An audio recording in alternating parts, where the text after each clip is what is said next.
see and understand that is the Jewish land, and that the people recognize their responsibility in the world. That's a giant thing. It's giant. It's so important because now they're recognizing what they are. So this is a very great thing that happened here. I'm very excited about this. I hope the American elections go well, and that people, as we've talked about many times, Noahides have responsibility to make sure their country is going in the right path. And hopefully a democratic situation means that the people get out and say, we support a way of living that is proper. That is what has to happen. It's happened now in Israel. Great news. And as the verse says, the Torah comes out from Jerusalem. And I hope, God willing, in America, in election day, 2 days from now, also people will get out and say, we can't be living in a world that is counter to God's will. Just can't do it. Can't accept it. Can't be part of it. Okay, so that's the good news from Israel I want to start with. Now, I want to go on to one thing that we're in the finishing. We had the Parsha of Noach. It's moved into Lech Lecha. It moved this week into the story of Abraham. But I want to talk a little bit about Noach and what happened, because it's very relevant to what's going on in the world. And somebody who's in the group asked me about Noach a little bit. And was Noach a tzaddik? Was he a righteous person or not? You hear some different stories about it. So I want to explain a few things. First of all, Noach, it says in the verse, was a tzaddik, right? It's what it says in the verse. The verse says Noach is tzaddik, is a righteous person. Tamim Avadorasav, he was pure in his generation. Okay. Now, one of the things that was crucial about Noach, which is an aberration we need to discuss again, is it says Noach was a tzaddik, he was a righteous person, and that's something that's called in the Jewish writings called Shomer HaBrit. He guards the covenant. Now, what covenant are we talking about here? Something was happening in the generation of the flood that was very, very bad, and it's happening today in the world, and this is why you got to vote to get this out. It's not acceptable. And I want to explain what this is a little bit. It says the animals were having relations between different species, the people having illicit relations between animals and inappropriate things. They were not controlling their physical desires and having inappropriate illicit relations. Now, I want you to think about something a second. What are the two greatest physical pleasures in the world? If you think about it, you'll be it's very fascinating. The two greatest physical pleasures in the world are physical intimacy, right? A man and a woman, and eating. Eating, people like to eat. Those are great physical pleasures. We all like to eat, and intimacy. If you think about it more deeply, you realize that both of those tremendous pleasures are both built on the sustaining of life, right? When I eat, I could live. When I have intimate relations, I can procreate, I can create life. That's very significant. Those are the greatest pleasures, and therefore those are the places that are most easy to pervert. God gave us a place where this ability to create life through eating and through procreating, he made it pleasurable. He didn't have to make it pleasurable. Think about it. What happens if God made it that your food tastes like sawdust? You still would have to eat, right? What happens if he made it that physical relations were unpleasurable? You still have to procreate, keep going on. And yet, he put the greatest pleasure there. Now that means that this is a place that is powerful. And therefore, it's no accident that that is the place where people go and corrupt it more than anything else. We eat gluttonously, we eat out of control. And the generation of the flood was taking the areas of their physical pleasures of illicit relations, of where they could have built and created, and misused it completely. Noah is called a tzaddik, a righteous person, that he guards what he is. Let me explain this more deeply. It's fascinating. The deepest part about the person, if you think, what is your, like, the most godlike thing that a person could do? It's actually to help create another person. Isn't that crazy? God gave us an ability, and every tree, if you look in the story of Genesis and Bereshit, every tree, it said, it doesn't describe much about the tree. It says God made it limminahem, to their species, which means that every tree had in it the ability to produce another tree. Every species had the ability to go and to produce another type. That is built into the system to create life, to expand that. And that's why, by the way, there's a law that you're not allowed to crossbreed things. You can't take, a donkey and a horse and breed them.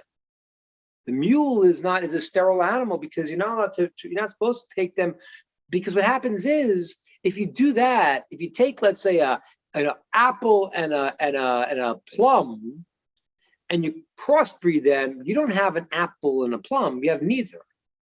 So God created every single creation with a purpose, a unique purpose in the world. And Noah maintained what he was.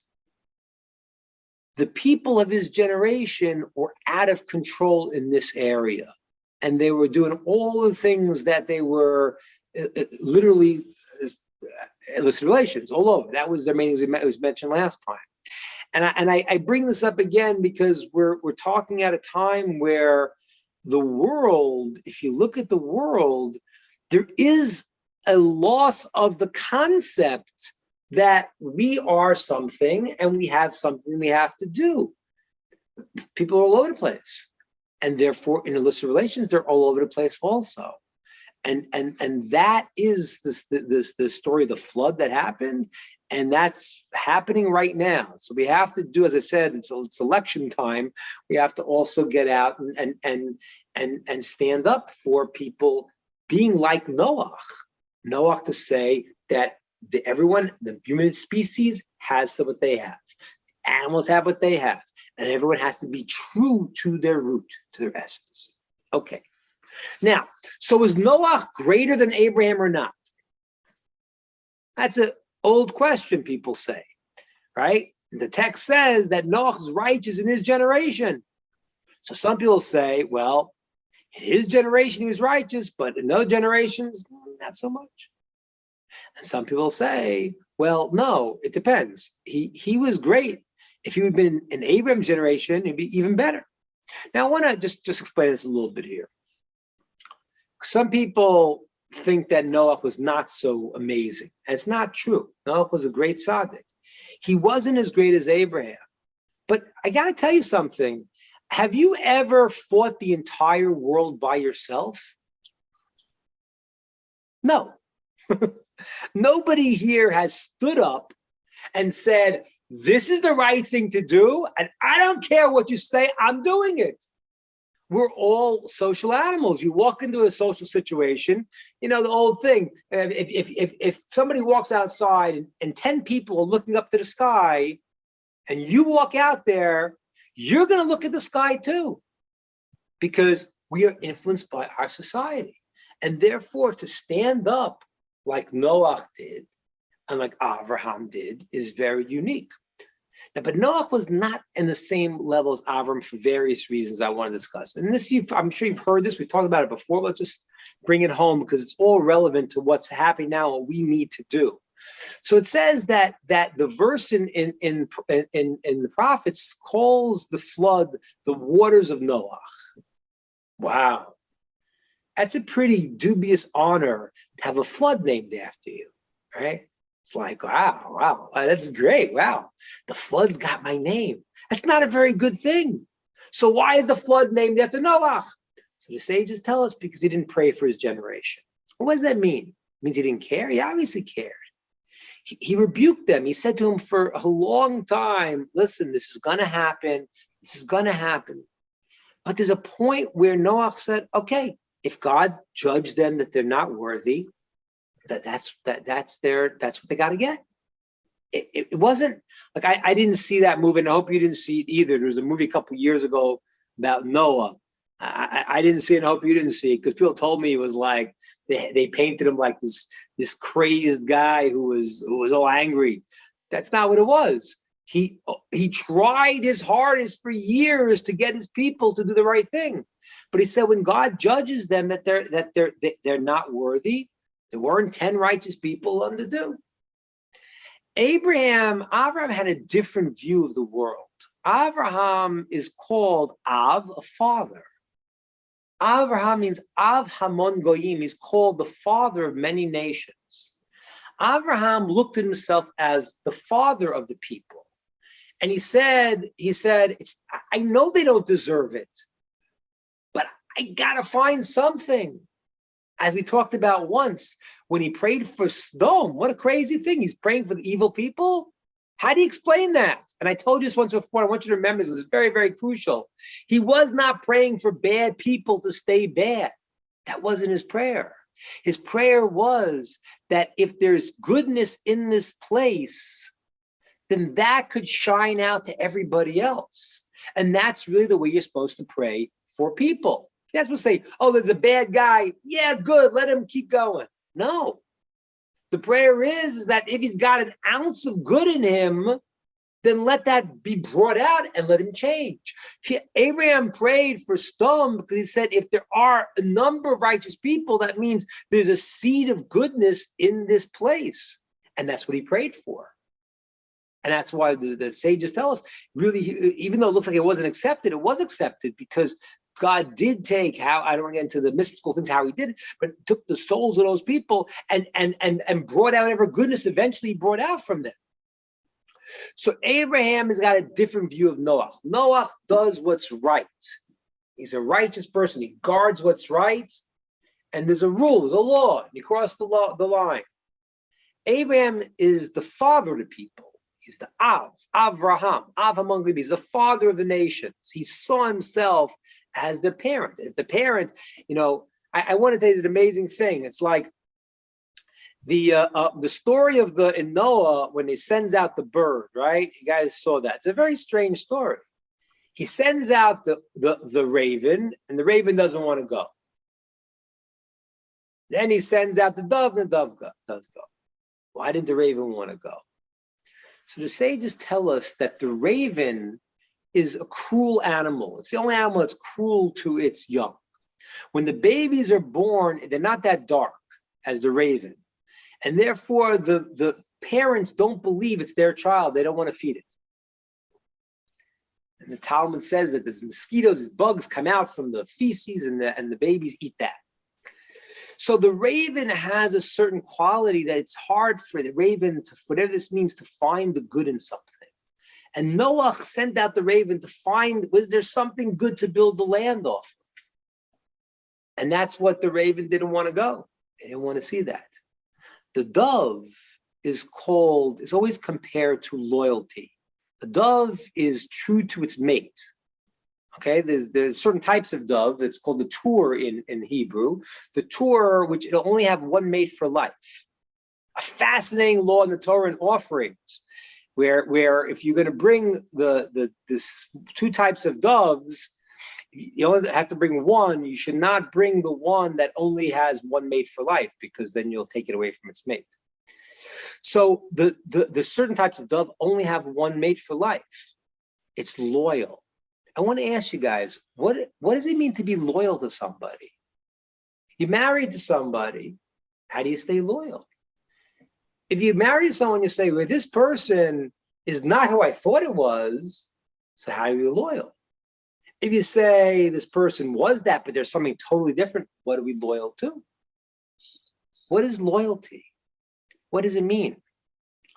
So let me explain to you, there's an amazing word in Hebrew called compassion. Rachamim. Rachamim. People misunderstand what compassion is. Compassion means the following. When a mother is compassionate to the child, she goes to the parent-teacher meeting. The teacher says, your kid is a disaster. The mother says, what are you talking about? You don't see this about my kid and that about my kid? Now, the mother may be delusional. Sometimes it happens. But what also happens is she sees the good in the child that the other people don't see. That is compassion. Kindness means I give you kindness no matter what. Judgment, I judge no matter what.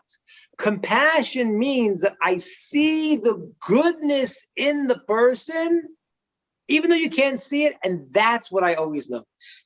And that's why the Hebrew word rachem, compassion, is the same root as the word, is the same word as a womb. It's called a rechem in Hebrew. Because you don't see, there's nothing there. Well, there is a baby there. There's a child, there's a person there. The word rachem, compassion, if you flip the letters around, you know what word it spells in Hebrew? It spells the word machar, which means tomorrow. Why tomorrow? Because the mother sees the tomorrow. That's what she sees. She knows the kid's not perfect, but she sees the goodness in him. That's loyalty. Loyalty means, let's say a couple's in a relationship and they're going through a hard time. But you see in the person what it is that you loved in the beginning, even if it's being hidden, even if it's confused, even if they're going through a hard time, you see that goodness and you want to pull that out. You're loyal to what you saw in the beginning. There's the seed of what the person is. That was the dove. So Noach then sent the dove because the dove was that other level that it was looking for the point to build the world on, to see what was good. That is, as I said before, the Noah situation. Noah as a human being, very righteous, but he missed that next level of Avraham. Avraham's level is, I am their parent, and I'm going to see the good in them, and I'm going to pull the good out, and that's what he did. Avraham is a very unique person in the sense that he was the first person to come to God with his mind. Avraham, by the way, in the Jewish writings is called the great philosopher. Why? Because he said, this doesn't make sense. This doesn't make sense. People worshiping idols, this doesn't make sense. I need to think about what's happening. And he thought about it until he realized there has to be a God. And when he thought about it, it says that God appeared to him and says, yes, you understand. You understand. And now that you've done all your human effort to make this a reality, now God reveals himself to him. Then Avram spent his life going and feeling that responsibility to share this with other people like a parent. And that's why it says Noah was very righteous, but he couldn't go in the front. He kind of was like with God, and God had to Abraham ran out in front and said, okay, this is my job in life, is to bring God into the world. And that's what I want to give us the idea today, what we're doing. Every single one of us has to go and lead the way to make a difference in the world. You can't sit on the sidelines. This is really, there's a battle going on between positive and negative. It's a real battle. And there are philosophies that are being spewed that are totally bad, totally wrong, totally against the Torah. And we have to know that. We have to say, okay, I have to try to speak to people like Noah did. I have to pray for them like Abraham did. But I have to go and stand up and say, this is what's important and this is what's meaningful in life. And now it's happened in Israel. It's a good first step. It should happen in the entire world, that people should stand up and say, there is a creator in the world. As I said to you many times, so much of this negative woke reality is based on the idea that we are God. There's not a creator, a omnipotent, beneficent creator who created the world and is moving it towards a purpose. And there are boundaries, and I stay within those boundaries. In Noah's generation, they broke all the boundaries. Today, break all the boundaries. And therefore, we should have a blessing to be able to stand up, be counted, and take back our countries in the world to be like Noah and like Abraham, who are going to go and to help rebuild the world, find that goodness, and try to find it in people. I mean, it's hard. People sometimes, people are at a level today that I've never seen. I've never seen the level of inability to speak to people today as 10 years ago and 15 years ago. It's unfortunately shocking. People have this big thing with, I was thinking about it yesterday, they had this big thing about, Elon Musk buying Twitter, restoring free speech. Okay, I think it's noble, but there's something else that I want to add to you about this. And this is important. Whatever your political positions are, it's important to hear, even if someone is wrong and you disagree with them, it's important if you could find something that you could see good in them. Maybe they could hear you better.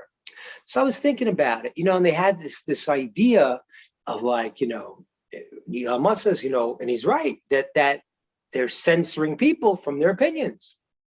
It's clear. I mean, I don't get too much of politics, but a lot of things that were that very recently were like conspiracy theories. You couldn't say them, are now known facts. So there's censorship of doctors and this and that. So the other side will say, well, let's open up free speech. And I hear that, but I want to put one caveat. And in Jewish law, this is crucial. In Jewish law, even if something's true and negative, you're not supposed to say it. Okay, I'm not saying that in Noahides have to do this to this level, but the concept you need to do. In other words, let's say I know a person he did something, I don't like him. It's not a good thing to go and to announce it. So I haven't answered anything on a social media platform in years. I did once because one of my students said I should, and then people started saying their opinions, and they were talking. It was fascinating because it's like people started opening a mouth to me like they would never do as the rabbi. Now all of a sudden they're on Facebook, so I could say, well, I want to get out my anger out. So I was thinking yesterday, I think I got to call up Elon Musk and tell him I have a great rule for you. Freedom of speech, I agree. But you know what? I think the first thing you should do when you respond is say something good to the person who made their comment, even if you disagree with them. Even if you think it's wrong, how about this? I appreciate your passion for this thing. I think it's totally wrong, but you're very passionate about it. The person's going to hear you a million times more. And unless you're talking about a really evil person, which unfortunately there are, when you can't there are some, unfortunately, but most people in your orbit are not like that. But really evil people are, okay, it's different. But generally speaking, the people in your orbit, you have friends, you can have relatives that have different opinions politically now, and you can't even talk to them. So I find something good, even if I disagree. If I start out with, a person says something that I think is absurd, and they say it with real vigor. So I wrote my first response to somebody. I said, "That's a very thoughtful thing that you said, and here's what my opinion about it." So I've already complimented it. It's not a game. It means finding the positive, even if you disagree, because that's the way the world used to be. I had an opinion, you have a different opinion. Now, a different opinion, you're terrible, you're racist, you're this, you're that. That's the way the world is today. But if a person could actually, have the freedom to say their opinion, but say it in a positive way. You're not gonna get, even your free opinions when they're combative and they're negative, you're not gonna change anybody. I've never seen, it's like I at my Shabbat table, People after speaking words of Torah always feel good. If they're speaking politics, nobody feels good. It just doesn't work. It doesn't happen that way. So when you want to talk to someone, do the Abraham, do what Abraham did. But Noah tried to, and he wasn't able to pull that off fully and to defend the people like Abraham was.